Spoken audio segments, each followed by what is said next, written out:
The morning sun was just beginning to peek through the windows of Boston Logan International Airport's Terminal B when Captain Tom Wilson arrived for his regular pre-flight checks.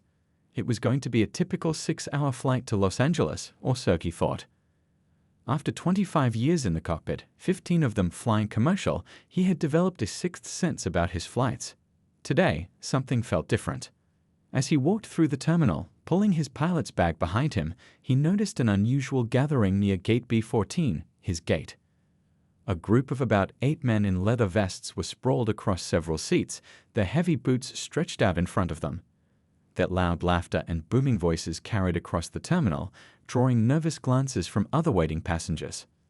Tom couldn't help but notice their vests were covered in patches, the largest one proudly displaying Steel Thunder MC across the back. Some passengers had already moved away from their designated seating areas, choosing to stand rather than sit near the rowdy group. A young mother held her child closer, while a businessman in a crisp suit pretended to be deeply absorbed in his phone. During his pre-flight walk-around inspection of the Boeing 737, Tom's mind wandered back to the group. In all his years of flying, he transported every kind of passenger imaginable, from calm business travelers to excited tourists, from crying babies to elderly couples celebrating their golden anniversaries. But motorcycle club members?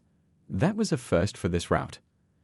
As boarding began, Tom stood near the cockpit door, greeting passengers as they made their way down the jet bridge. A habit he developed years ago. He believed it helped put nervous flyers at ease and gave him a better sense of who he was responsible for today. The regular morning passengers filed in first, the business travelers with their laptops, families heading for Disneyland, a college sports team heading to a tournament. Then came the bikers. Up close, they were even more imposing. Their leather vests creaked as they moved, heavy silver chains jingling with each step. The patches on their vests told stories of their travels across the country: Sturgis, Daytona Bike Week, Rolling Thunder. Some wore bandanas, others had long beards, and their arms were covered in colorful tattoos that disappeared beneath their vest sleeves. What caught Tom's attention wasn't their appearance, it was their behavior. While they were loud and boisterous, he noticed something else. The tallest one, probably their leader, made sure each member showed their boarding pass to the flight attendant. Another helped an elderly woman lift her bag into the overhead bin, though his massive frame and gruff appearance had initially made her hesitate to accept his help. As they made their way down the aisle to their seats in the back of the plane, Tom could feel the atmosphere in the cabin shift. Other passengers tried to appear busy with their phones or magazines, avoiding eye contact. The flight attendants exchanged glances, their professional smiles slightly strained. Even his co-pilot, who had just finished the systems check, raised an eyebrow. Tom had learned long ago never to judge passengers by their appearance. He'd met suited executives who caused more trouble than teenage backpackers and tattooed rock band members who were more polite than some first-class passengers. Still, as he closed the cockpit door and began his pre-flight procedures, he couldn't shake the feeling that this flight might be different from his usual Boston to LA run. Little did he know, his instincts were about to prove right, and his skills would be tested in ways that went far beyond flying aircraft.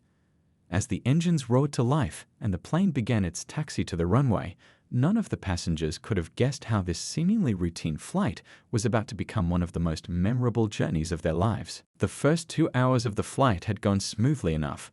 The plane had reached its cruising altitude of 35,000 feet, the seatbelt signs were off, and the flight attendants had completed their first beverage service.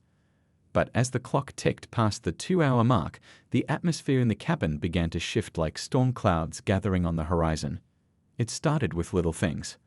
The volume of laughter from the back of the plane grew steadily louder, punctuated by the occasional thump of someone hitting the seat backs. The flight attendants noticed empty mini bottles of alcohol appearing more frequently on their collection rounds, though they couldn't quite catch who was bringing them out or from where. A young flight attendant with copper-colored hair made her way down the aisle, trying to maintain her professional composure. "Gentlemen," she said with a practiced smile, "I'm going to have to ask you to keep your voices down. We have other passengers trying to rest." The bikers acknowledged her with grins and nods, but their volume dropped only momentarily before creeping back up again. In row 15, an elderly couple who'd been trying to watch a movie on their shared tablet kept turning around, their expressions growing increasingly worried. The woman clutched her husband's arm each time another burst of raucous laughter erupted behind them. Their movie's dialogue was completely drowned out by the noise. "I paid good money for this flight," muttered a businessman in a charcoal suit, loud enough for others to hear. He'd been trying to work on his laptop, but kept glancing nervously over his shoulder. The bikers caught his comment, and one of them leaned forward, close enough that the businessman could smell the mint gum masking the scent of alcohol. "Got something to say there, Suit?" the biker called out, causing several nearby passengers to sink lower in their seats, suddenly very interested in their phones or the safety cards in their seatback pockets. The tension in the cabin was becoming as thick as the clouds outside. A mother with 2 small children asked if she could move to empty seats near the front of the plane. The flight attendants huddled near the galley, speaking in hushed tones and throwing concerned glances toward the back of the aircraft. The situation took another turn when the tallest biker, the one who'd helped with the luggage earlier, stood up and stretched. His massive frame blocked the entire aisle as he announced to his friends, "Think I'll check out what first class looks like." His words slurred slightly at the edges, betraying the number of drinks he had. Another member of the group stood up to join him, swaying slightly as the plane hit a patch of light turbulence. "Yeah, let's see how the other half lives," he laughed, grabbing the headrest of a nearby seat to steady himself. The head flight attendant, a veteran of 20 years in the sky, stepped forward to intercept them. "I'm sorry, gentlemen, but I can't allow you to enter the first-class cabin. Please return to your seats." Her voice was firm but pleasant, a tone she'd perfected over thousands of flights. The bikers exchanged looks, their expressions darkening. The taller one took another step forward, now towering over the flight attendant. "We're just going to take a little look around," he said, his voice carrying an edge that made several passengers grip their armrests tighter. What happened next would test not only the crew's training, but also reveal an unexpected side of their pilot that nobody on board could have anticipated. As the situation teetered on the edge of chaos, none of the passengers knew that their captain had a unique set of skills that would soon come into play. In the cockpit, the first officer was already reaching for the interphone, ready to alert the captain about the escalating situation. But Captain Tom had been monitoring the cabin noise level for the past hour, and something in the raised voices told him this was about to become more than a routine case of unruly passengers. The breaking point came suddenly, like a thunderclap in a clear sky. The 2 bikers, growing increasingly bold from their drinks, had moved past the flight attendant's position in the aisle. Their heavy boots thudded against the airplane's carpet as they pushed forward, heading straight for the first-class curtain. The lead flight attendant's hand reached for the interphone, her fingers trembling slightly but her voice steady as she contacted the cockpit. "Captain, we have a situation," she said quietly, trying to keep her voice from carrying to the nearby passengers. Through the interphone, she could hear the steady hum of the cockpit instruments as she explained the unfolding scene. What the rowdy bikers didn't know, what none of the passengers knew, was that Captain Tom's calm demeanor in the cockpit came from more than just his years of commercial flying. Before he ever stepped foot in a passenger aircraft, he'd spent 12 years as a Marine Corps fighter pilot, flying combat missions in some of the world's most dangerous airspace. Those years had taught him more than just how to handle a fighter jet. They'd taught him about leadership, about handling crisis situations, and most importantly, about dealing with people under extreme pressure. As he listened to the flight attendant's report, his mind was already running through possible scenarios and solutions. In the main cabin, the situation was deteriorating rapidly. The taller biker had reached the first-class curtain and yanked it aside with a laugh that echoed through the cabin. Behind him, his friend was recording everything on his phone, encouraging him to give those rich folks a show. The first-class passengers turned in their seats, some reaching for their call buttons, others frozen in place. An elderly business traveler in first class stood up, his face red with anger. "You can't come in here," he shouted, which only seemed to amuse the bikers more. The lead flight attendant stepped forward again, placing herself between the bikers and the first-class cabin, her hands raised in a calming gesture. "Gentlemen, this is your final warning," she said, her voice carrying the weight of authority despite her small frame. "Return to your seats, or we'll have to take more serious action." The biker's response was to lean in closer, his breath heavy with the smell of alcohol. In the cockpit, Captain Tom had heard enough. He glanced at his instruments. They were cruising steadily at 35,000 feet, the weather was clear, and his co-pilot was more than capable of handling the aircraft. What he was about to do wasn't in any airline manual, but sometimes unusual situations called for unusual solutions. "Take the controls," he told his co-pilot, his voice carrying the same calm authority he used during combat missions. "I'm going to handle this personally." The co-pilot's eyes widened slightly, but he nodded, taking command of the aircraft with practiced ease. As Captain Tom stood up from his seat, he caught his reflection in the cockpit window. His uniform was crisp, his posture straight, old habits from his Marine Corps days that had never left him. He took a deep breath, remembering similar situations he faced during his military service, though those had involved different kinds of conflicts in very different skies. The passengers seated near the cockpit watched in surprise as their captain emerged from behind the locked door. It wasn't often you saw a pilot leave the cockpit mid-flight. Some pulled out their phones, sensing something significant was about to happen, while others whispered to their seatmates, wondering what could be serious enough to bring the captain out of the cockpit. Little did anyone know, they were about to witness something that would later become a legend among airline crews, a masterclass in how to handle a difficult situation with a combination of authority, respect, and an unexpected connection that would transform what could have been a disaster into a story worth telling. The gentle hum of the aircraft engines provided a steady backdrop as Captain Tom made his decision. Most pilots would have followed standard protocol, call ahead to arrange law enforcement at the destination, maybe divert to a closer airport if things got worse. But 25 years of flying and 12 years of military service had taught him that sometimes the best solution wasn't in any manual. "I'm going out there," he told his co-pilot, unbuckling his harness with practiced efficiency. His co-pilot, a former Air Force pilot himself, looked at him with understanding. "You sure about this, Tom? We could radio ahead, have police waiting at the gate." Tom checked the instruments one last time, clear skies ahead. Autopilot functioning perfectly, no weather concerns. "Sometimes you need to handle things face to face," he replied, his voice carrying the quiet confidence of someone who'd faced far worse situations. "Keep her steady. I'll be back soon." Before leaving the cockpit, Tom took a moment to straighten his uniform and adjust his captain's hat. He'd learned in the Marines that appearance matters, it projects authority, commands respect. The 4 gold stripes on his sleeves caught the light as he reached for the cockpit door. The click of the cockpit door opening drew immediate attention from the front cabin passengers. A young boy, maybe 7 or 8 years old, nudged his mother and pointed. "Mom, look, the pilot's coming out." Other passengers turned to watch, sensing something unusual was happening.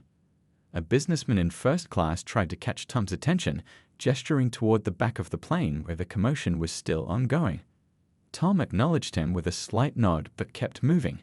He could hear the biker's loud voices growing clearer as he made his way down the aisle, their laughter mixed with the nervous murmurs of other passengers.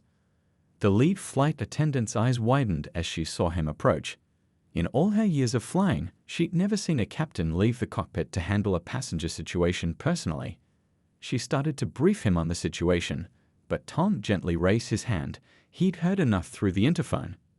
As he walked, Tom thought about his approach. He'd learned in the Marines that confrontation often escalated situations, while understanding and respect could diffuse them. The key was to project authority without aggression, strength without threat.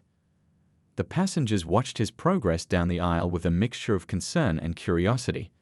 Some pulled out their phones, expecting drama, but Tom's calm demeanor suggested something else was about to unfold. His footsteps were measured, unhurried, like a man who knew exactly what he was doing. Near the middle of the plane, an elderly couple who had been nervously watching the situation unfold gave him encouraging looks.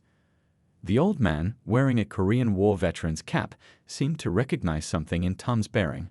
The way he carried himself, the quiet confidence in his stride. The bikers hadn't noticed him yet. They were still focused on their attempt to enter first class, their voices carrying over the engine noise. Tom took these final moments to observe them carefully. Despite their rowdy behavior, he noticed details others might miss. The way the taller one naturally took point, how the others unconsciously looked to him for cues. Military training, maybe? It was something he'd seen countless times before.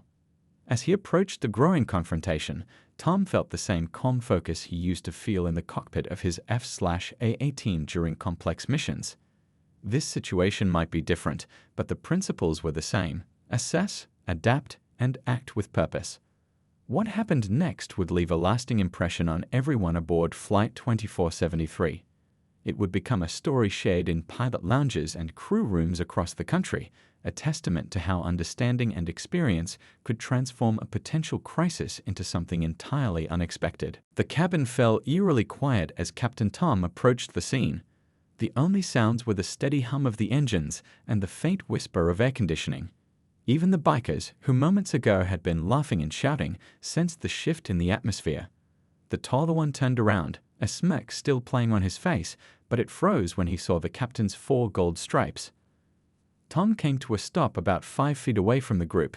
He stood straight, hands clasped behind his back, a stance that came naturally from years of military service. His presence seemed to fill the narrow airplane aisle, though he never raised his voice or made any aggressive moves. "Gentlemen," he said, his voice carrying that unique mix of authority and calm that only comes from years of command experience. "I think we need to have a talk." The words were simple, but they carried weight. A few passengers who had been recording with their phones lowered them, sensing this wasn't going to be the confrontation they'd expected. The taller biker, who'd been about to push past the curtain into first class, turned to face Tom fully. He was a good head taller than the captain and probably outweighed him by 50 pounds. "Look who left the cockpit," he said, trying to maintain his bravado, but something in the captain's steady gaze made him take half a step back. "Your aircraft's pretty much flying itself up there, isn't it?" Another biker chimed in, trying to sound knowledgeable. A few of his friends chuckled, but the sound was uncertain, lacking the confidence of their earlier laughter. Tom's response surprised everyone.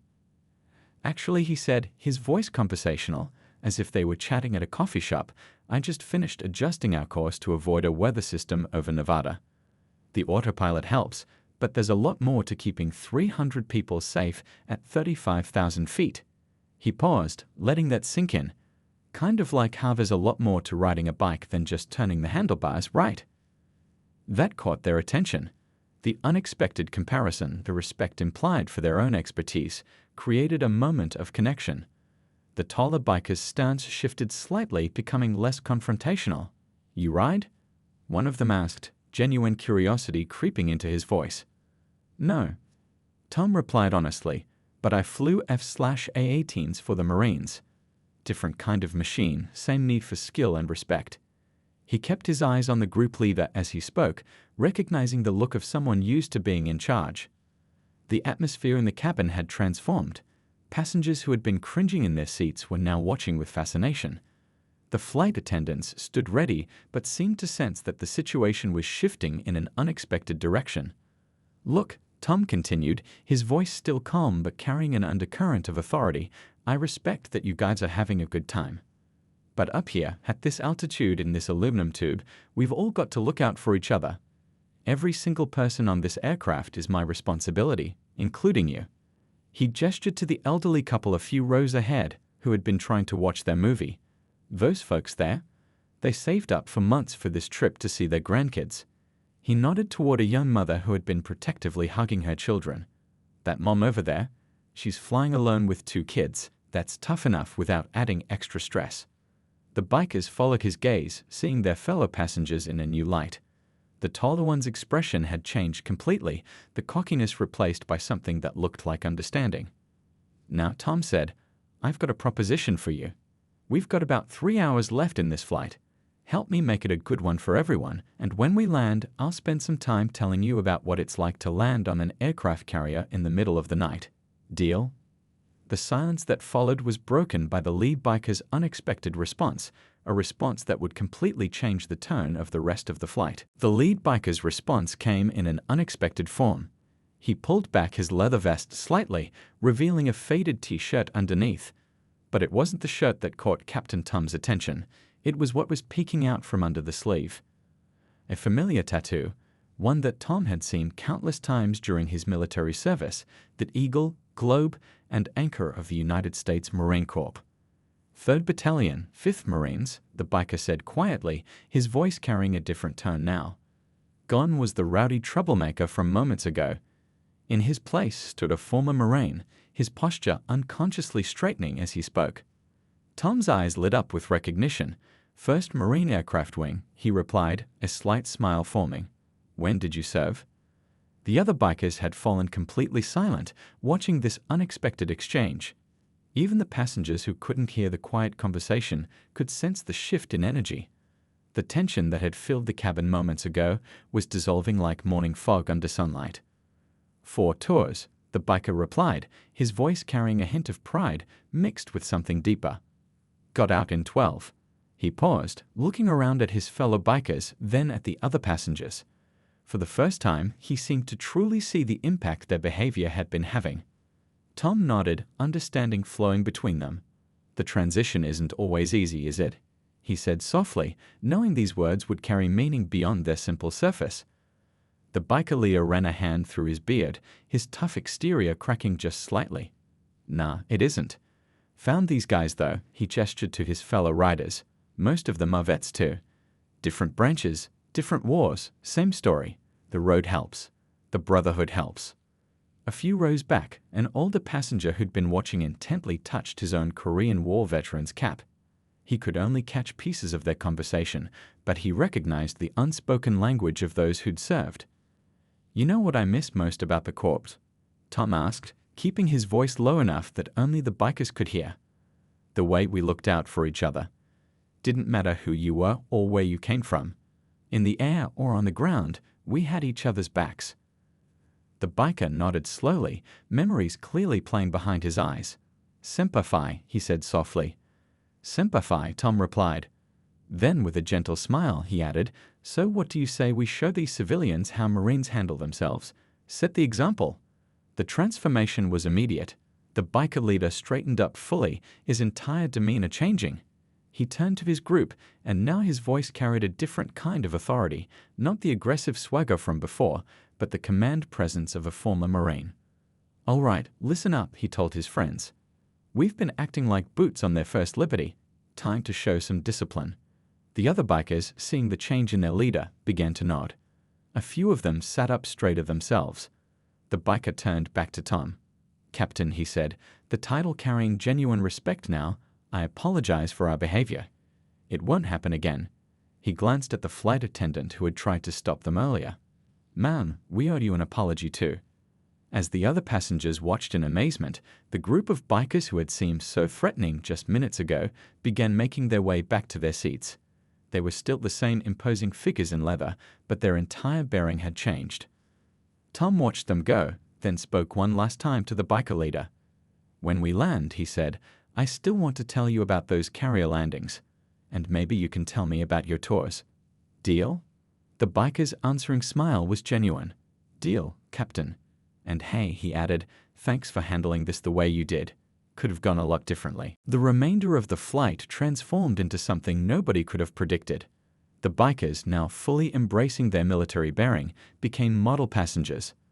The change in their behavior was so dramatic that other passengers couldn't help but notice. The elderly couple who had been disturbed earlier were now engaged in a pleasant conversation with one of the younger bikers about their grandchildren in Los Angeles. The lead biker had taken it upon himself to help maintain order in the back of the plane. When another passenger got a bit loud on his phone, a simple look from the former Marine was enough to remind them to keep their voice down. The flight attendants, who had been so tense earlier, now moved through the cabin with renewed confidence. As the plane began its descent into Los Angeles, the young mother who had been protectively clutching her children earlier was surprised to find the bikers helping to gather her scattered toys and books. Her 5-year-old son, no longer afraid, was gleefully showing one of them his toy airplane. Ladies and gentlemen, this is Captain Tom speaking, came the voice over the intercom. We're beginning our final approach into Los Angeles International Airport. Current weather is clear skies with a temperature of 75 degrees. Flight attendants, please prepare for landing. The The same professional voice that had maintained calm during the earlier confrontation now guided the aircraft down through the layers of clouds. As the plane descended, passengers could see the sprawling city of Los Angeles spread out below them, the late afternoon sun making the buildings gleam like gold. After a perfect landing, as passengers began gathering their belongings, something unexpected happened. The Korean War veteran, who had been watching everything unfold, stood up and started clapping. Others joined in, the applause spreading through the cabin like a wave. Everyone knew it wasn't just for the smooth landing, it was for something more meaningful that had happened at 35,000 feet. As passengers filed out, many stopped to thank Captain Tom, who was standing at the cockpit door. The elderly couple paused to shake his hand. The young mother, children in tow, gave him a grateful smile. The businessman who had been so angry earlier nodded in respect. The bikers were the last to leave. True to his word, Captain Tom spent a few minutes talking with them about his carrier landings. The lead biker shared stories from his own service, and for a moment, the jet bridge became a place where two different worlds found common ground. "You know," the lead biker said, adjusting his leather vest, "most people see the vests and the tattoos and just assume the worst. You saw something else." Tom smiled. "In my experience, it's never about how someone looks. It's about who they choose to be when it matters." As the bikers walked away, their boots echoing down the terminal, other crew members gathered around Captain Tom. The story of what had happened spread quickly through the airline staff. By the next day, it was being shared in crew lounges across the country. A week later, the airline received several letters. One was from the elderly couple, praising not just the captain's handling of the situation, but also mentioning how the bikers had helped them with their bags after the flight. Another came from the young mother, describing how what started as a frightening situation had turned into a valuable lesson for her children about not judging people by their appearance. But perhaps the most surprising letter came from the lead biker himself. He wrote about how that flight had reminded him of something he'd lost since leaving the Marines, the understanding that true strength isn't about intimidation, but about looking out for others. He shared how his group had decided to start a new tradition of helping fellow passengers on their flights, turning their imposing presence into a force for good. The story became a teaching moment in the airline's crew training programs, not because of the potential danger that was avoided, but because of the reminder that sometimes the best way to handle a difficult situation isn't through confrontation, but through finding unexpected connections and common ground. Captain Tom still flies the same route, and occasionally he'll spot a leather-clad biker among his passengers. While they're not always the same ones from that memorable flight, he's noticed that more often than not, they turn out to be some of the most helpful passengers on board. It's a reminder that sometimes the most powerful changes start with a simple moment of understanding at 35,000 feet.